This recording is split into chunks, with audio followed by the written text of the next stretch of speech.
A minha saudação com a gloriosa paz do Senhor ao trio de ouro, pastor Antônio Francisco, evangelista Rosinha, diretor Andrei Sales. Também com a mesma saudação, com a glória do Senhor Jesus, com a paz do Senhor Jesus, para os nossos companheiros ministeriais e a todos vocês ouvintes, telespectadores do 87 FM de Araçariguama, a rádio que virou televisão, programa Teus Altares Metodista. Hoje nós entramos com a parte 15 do discipulado do módulo A Diferença entre o que serve a Deus e o que não serve. Lemos nos anteriores Malaquias 3,18. Então voltareis e vereis a diferença entre o que justo e o ímpio, entre o que serve a Deus e o que não serve. E aí nós lemos também o capítulo 5 de Sermão do Monte de Mateus, onde Jesus diz nos versículos 13 e 14, 13, vós sois o sal da terra. E depois ele fala no 14, vós sois a luz do mundo.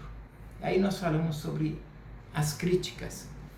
Imagina se Jesus tivesse sido parado por causa das críticas. Imaginou? E também nós falamos para você imaginar quantas pessoas deixaram de ser sal e deixaram de ser luz porque alguém apontou o dedo criticando, falando que ela queria se mostrar, que ela queria isso ou aquilo. E Deus está dizendo para você, por esse discipulado, através desse recebimento do discipulado, se posicione, seja sal, seja luz. Quem capacita é Ele, e é Ele. Deus chama as coisas que não são para confundir as que são. Então Deus está te chamando através desse discipulado e dizendo para você, se posicione, seja sal, seja luz. E Deus, Jesus, lá no livro de Apocalipse, diz para a igreja de Laodiceia, no capítulo 3, diz para a igreja de Laodiceia, tomara vocês fossem quentes ou frios, mas vocês não são nem quentes e nem frios. E quando Deus fala isso, que a cidade de Laodiceia, que ficava a 10 quilômetros da cidade de Herápolis e a 16 quilômetros da cidade de Colossos, e na cidade de Colossos ficavam as fontes de águas frias.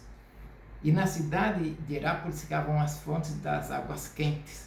E quando desciam, elas se encontravam em Laodiceia. E as águas geladas de uma cidade e quente de outra esfriavam e ficavam mornas. Tanto água quente quanto águas geladas têm o poder medicinal de curar. Tem gente que poderia ter muito mais o poder de cura, mas não tem por quê? Porque resolve levar uma vida morna. Seja você um crente de verdade, firme, diferente. Você precisa fazer a diferença. Também em Apocalipse 3,18, veja só o conselho que Jesus dá para a igreja morna. Aconselho-te que de mim compre ouro provado no fogo. Por que que ele diz, aconselho que compre ouro provado no fogo? Porque ela era uma cidade rica, e era um lugar que produzia muito ouro e tinha ouro físico, mas o ouro espiritual eles não tinham. E Jesus dizendo, vocês têm ouro material, mas espiritual vocês não têm. Eu aconselho que vocês comprem ouro purificado no fogo. E aí ele continua, para que enriqueças, para que você possa se enriquecer e comprar vestes brancas. E por que aconselha a comprar vestes brancas? Porque na cidade de Laodiceia também era a grande produção muito de lã. E lã é branca, produzia muita lã, vestes brancas, ou seja, vocês até têm fisicamente também lã branca, mas espiritualmente falando, vocês estão com as suas vestes manchadas. E continua Jesus, e que sejam que unjas os teus olhos. Por que ungir os teus olhos? Porque a cidade de Laodiceia também era grande produtora de colírio.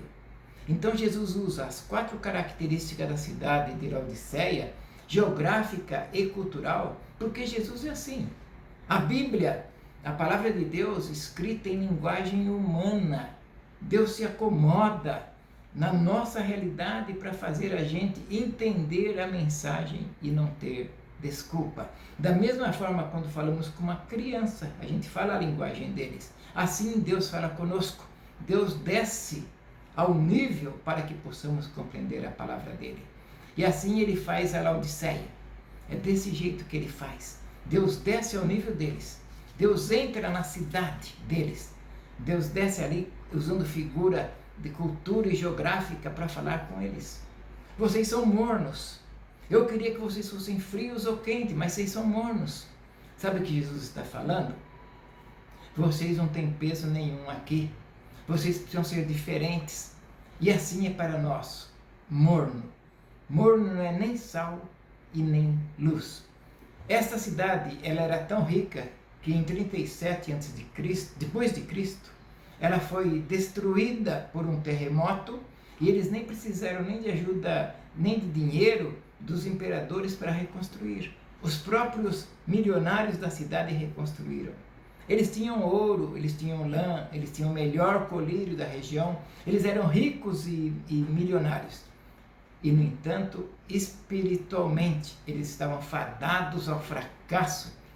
Como nós já dissemos nos discipulados anteriores, não importa o que você tem na mão, importa o que você faz com aquilo que você tem. E Deus entregou grandes coisas para pessoas serem grandes na obra de Deus.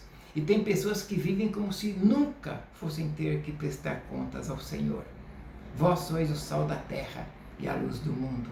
Vocês são diferentes, precisam ser diferentes.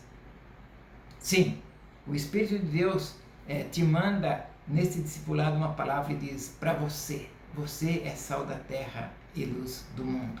Em Mateus 28, 21, de 28 a 32, diz de dois filhos que o pai chamou o primeiro e falou: vai trabalhar na minha vinha. E ele falou: não quero, não vou. E ele se arrependeu e foi. Depois que o coração pesou, ele pensou e falou: eu vou trabalhar para o meu pai. E foi. E o pai fala para o segundo filho: vai trabalhar na minha vinha. E o filho fala: eu vou. Mas não foi. E no final das contas, Jesus faz a pergunta: quem foi que cumpriu o que obedeceu ao pai? Aquele que disse que não iria e foi. Então Deus, ele coloca algumas coisas em nossas mãos que é para a gente cumprir, mesmo que a priori você venha a desobedecer. Mesmo que esse discipulado você venha dizer: poxa, eu recebi convite e não fui, eu terceirizei a responsabilidade. O Espírito está dizendo para você: ainda dá tempo. Vai lá, não perca uma oportunidade. Seja diferente, seja luz, seja sal.